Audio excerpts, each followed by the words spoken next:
Arthur is a kids' TV show that has been around since the late 90s, and it is still on to this day. It's one of the weirdest reality-based shows that sets examples for children.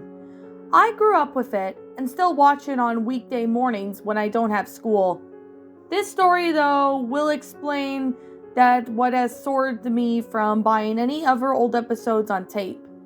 I have written this in description of the episode a few years back and left it on my computer, and after much thought, I've decided to release it. I wish I had this tape that had survived long enough for me to get some screenshots from it, but alas, the film tore badly, and during the repairs, I lost all but 5 footage of the episode. The tape was bought from a secondhand about a month ago. My normal secondhand media store, the Corner Store.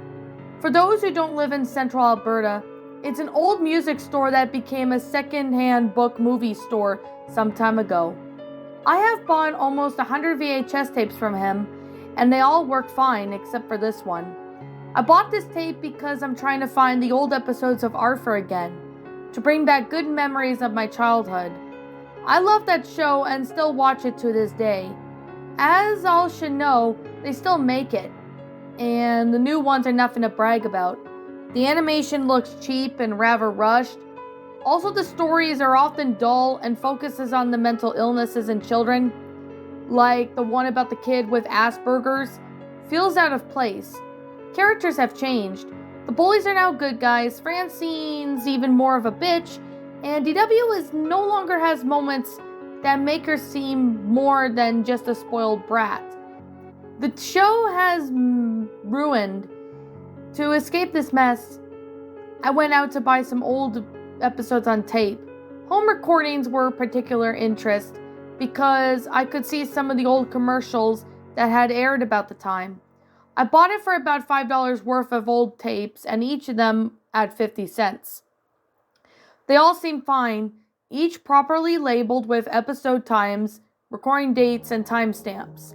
The one that caught my eye was the title Death of Grandma, recorded on March 5th, 1998, with a lone timestamp 1524 lost the channel.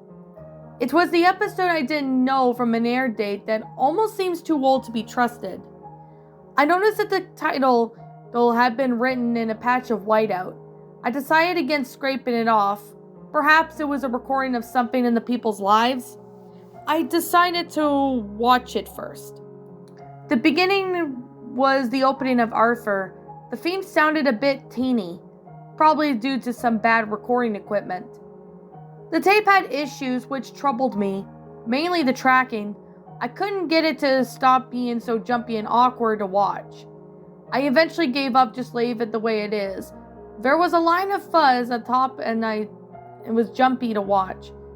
I eventually gave up. Sat down and there was no opening for the episode title. It showed Eldwood City Hospital, something I was not very familiar with. The sad music was playing, and the only car in the parking lot was the Reeds. It then cut to Arthur and DW in the waiting room. Arthur was reading a Scare Your Pants Off book, while DW pestered him about the story. The volume was bad, making it hard for me to listen to. I'll do my best to recreate what they were saying, although it is hard to remember. DW: Why won't you play with me, Arthur? I'm bored. Why are we even here? Arthur: Shut up, DW. I'm trying to read. The parents came down the hall. The mom was crying and the dad seemed shocked. DW ran to them, asking why Arthur was ignoring her, but the dad told her to sit down. Mr. Reed: Now, kids, I'm afraid we won't be seeing Grandma Flora again. She's gone to a better place. He then broke down in tears. As always, the voice acting was pretty good. Arthur dropped his book in shock and stared. They sat there unmoving.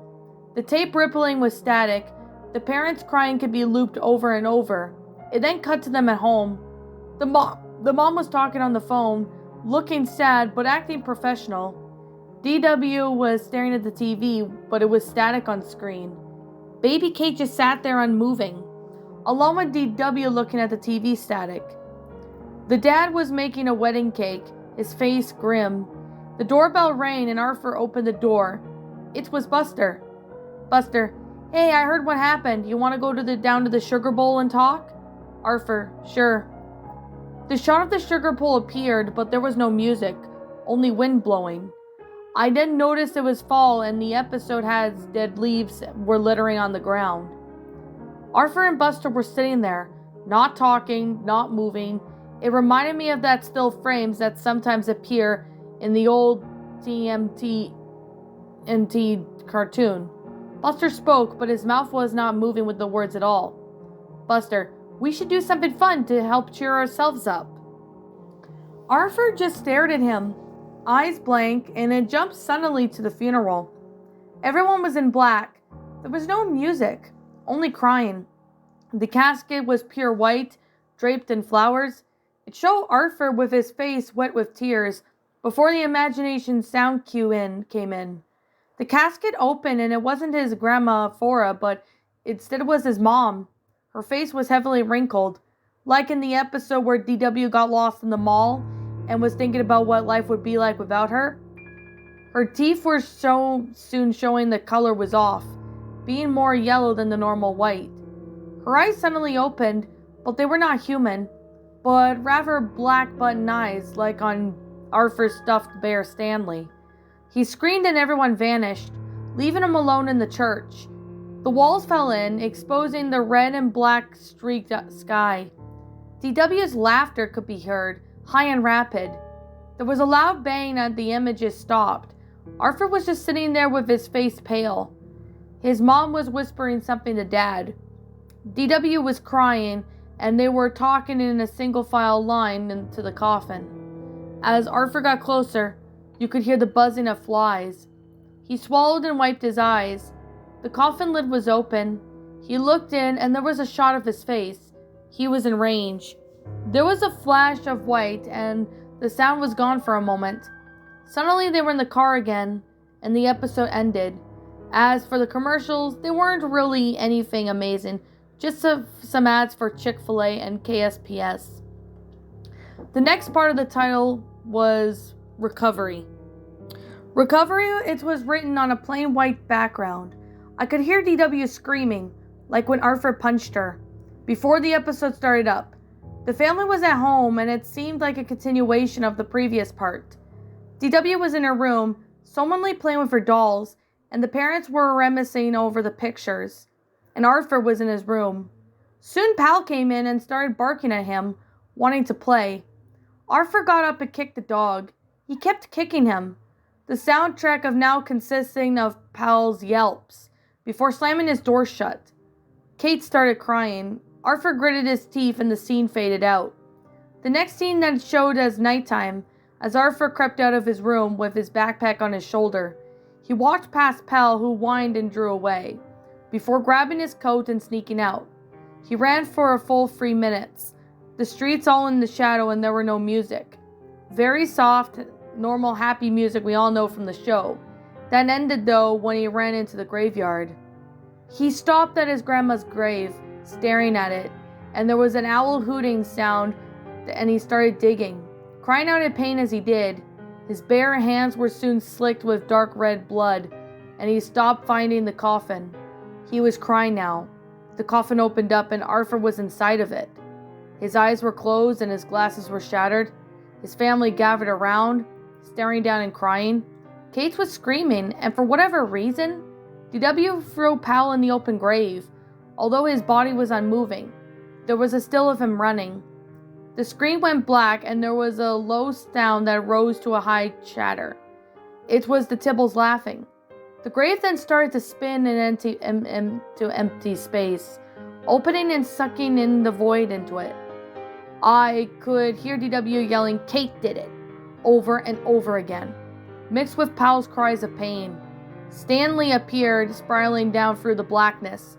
His head was torn off and the cartoony organs from the episode, where Arthur cuts his knee, started trailing out from the body.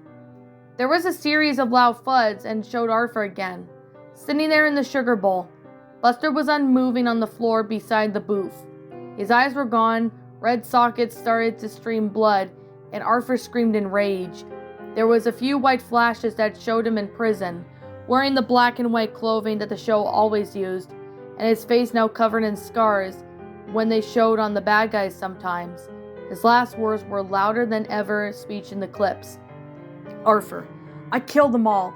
I beat out Kate's brains and stabbed DW. I killed my dog. My parents ate poison.